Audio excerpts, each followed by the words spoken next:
నెల్లూరు జిల్లా బుచ్చిరెడ్డిపాలెం మండలం పోలినాయుడు చెరువు గ్రామంలో రఫీ హత్యకు గురయ్యారు.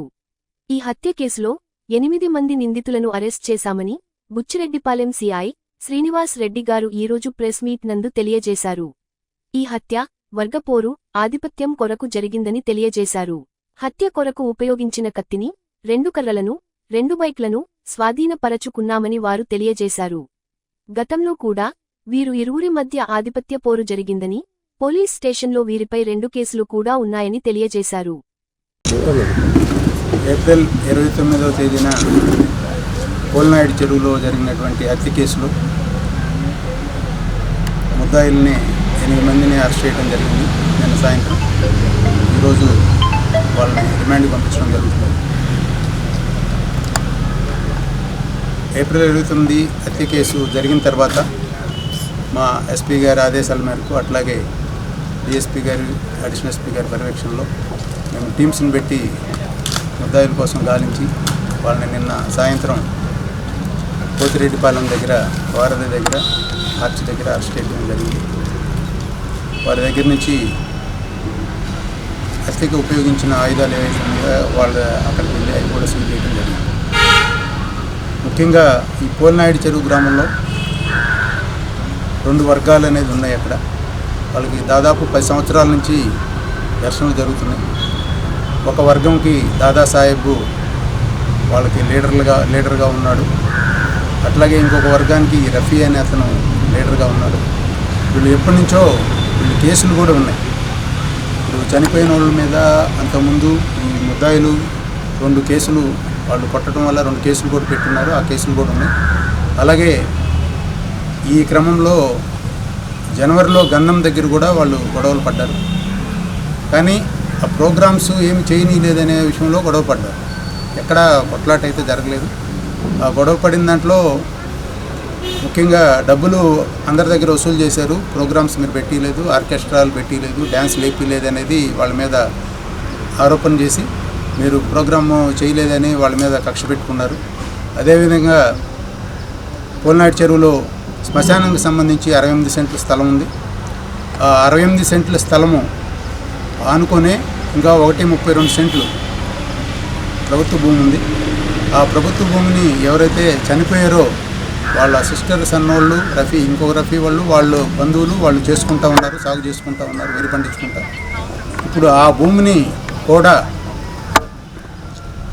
భూమిని కూడా శ్మశానానికి కేటాయించమని చెప్పి ఈ దాదాసాహెబ్ వర్గం వెళ్ళి ఎంఆర్ఓ గారిని కూడా కలవటం జరిగింది. రెవెన్యూ వాళ్ళని కలిసి అది కూడా శ్మశానానికి ఏమని అడగడం జరిగింది. ఎప్పుడైతే అది కూడా వాళ్ళకి ఇస్తే వాళ్ళు ఆ పొలాన్ని నష్టపోతారు, వాళ్ళు నష్టపరచాలి, వాళ్ళ ఆధిపత్యం చెలాయించుకోవాలనే ఉద్దేశంతో అది వెళ్ళి అడగటం జరిగింది. వీళ్ళు వెళ్ళి మాకు 68 సెంట్లు చాలు, ఆ మిగతాది అవసరం లేదని చెప్పి వీళ్ళు కూడా చెప్పడం జరిగింది. చివరికి అది మేము డిసైడ్ చేసి 1 ఎకరా అట్లా ఇస్తాము, ఇంకో 32 సెంట్లు కలిపి దానికి అన్నట్టుగా చెప్పినట్టు తెలిసింది. ఈ క్రమంలో ఏదైతే వాళ్ళని నష్టపరచాలన్న ఉద్దేశంతో వాళ్ళు 2 ఎకరాలు చేయాలనుకున్నారు, అది కూడా కానికుండా వీళ్ళు అడ్డుపడుతూ ఉన్నారు. కాబట్టి మెయిన్ దీనికంతా రఫీ అనే అతను లీడ్ చేసి వీళ్ళందరినీ పంపించి ఇట్లా చేస్తున్నాడనే ఉద్దేశంతో ఈ గొడవలన్నిటికీ కారణంతో ఈ రఫీ అనే అతన్ని చంపేస్తే కనుక ఇంకా మనకు విలేజ్లో ఎదురుండదనే ఉద్దేశంతో కక్ష కట్టుకొని మెయిన్ 6 ముద్దాయిలు మనకి నాగాయగుంట దగ్గర, అది కొత్తమంగళ గ్రామం కళ్ళు షాప్ దగ్గర నుంచి స్టార్ట్ అయింది. అక్కడ షాప్ దగ్గరికి ఎవరైతే చనిపోయాడో రఫీ అనే అతను అక్కడ ఉంటే వీళ్ళు అతను గుర్తించి అక్కడికి వచ్చారు. వాళ్ళందరూ ఉండేసరికి 6 ముద్దాయిలు ఉండేసరికి దీంట్లో మెయిన్గా రెహమతుల్లా, షేక్ ఖాదర్ బాషా, పఠాన్ ఖాదర్ బాషా, తర్వాత బాజీ అనే అతను, యాసిన్, మౌలాలి అనే అతను మెయిన్ ముద్దాయిలు 6.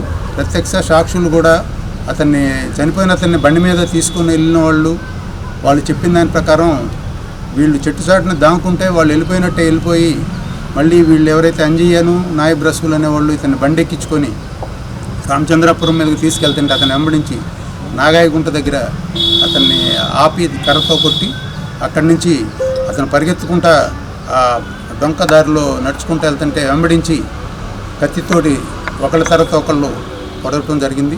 ఆ తర్వాత కర్రలతో కొట్టి అతన్ని చంపడం జరిగింది. అదే క్రమంలో వీళ్ళు ఎవరైతే లీడర్షిప్ ఉన్నారో వర్గంలో దాదాసాహెబ్ అనే అతను కూడా ఈ కేసులో ప్రోత్సహించినట్టుగా మాకు నేరంలో నిర్ధారణ అయింది. ఆయన అరెస్ట్ చేయడం జరిగింది. అట్లాగే ఈ ముద్దాయిలకి షెల్టర్ ఇచ్చిన దానికి షఫీ అని రంగనాయకులపేటకు చెందిన షఫీ అనే అతను కూడా అలియాస్ గోరా అతను కూడా అరెస్ట్ చేయడం, మొత్తం 8 మంది ముద్దాయిల్ని నిన్న అరెస్ట్ చేయడం జరిగింది. ఈరోజు కోర్టుకు ప్రొడ్యూస్ చేయడం జరిగింది. 2 కేసులు 2019లో ఒకటి, 2024లో ఒకటి, 2 కేసులు ఆల్రెడీ ఉన్నాయి. మృతుడి మీద ఆ కేసులు 2 కూడా వాళ్ళు వీళ్ళ మీద పెట్టిన, చనిపోయిన వాళ్ళ మీద పెట్టిన కేసులు. ఆ కేసులు కూడా ముద్దాయిల మీద 2 కేసులు ఉన్నాయి. అది 2019లో రైటింగ్ కేసు ఒకటి, 2024లో కేసు, 2 కేసులు. మొన్న గంధం అప్పుడు కూడా పెద్ద గొడవలు అయ్యాయి. అది మనం వాళ్ళు పిలిపించి బైండ్ ఓవర్ చేసుకోవటం స్టేషన్లో, అట్లాగే వాళ్ళ ప్రోగ్రామ్స్ ఏం లేకుండా క్యాన్సిల్ చేయించడం వల్ల గొడవలు జరగకుండా ఆగిపోయింది. రీసెంట్గా ఈ శ్మశానం స్థలం ఏదైతే ఉందో దాని మీద పెద్ద ఇష్యూ అయింది. దానివల్ల వాళ్ళు కక్ష పెట్టుకొని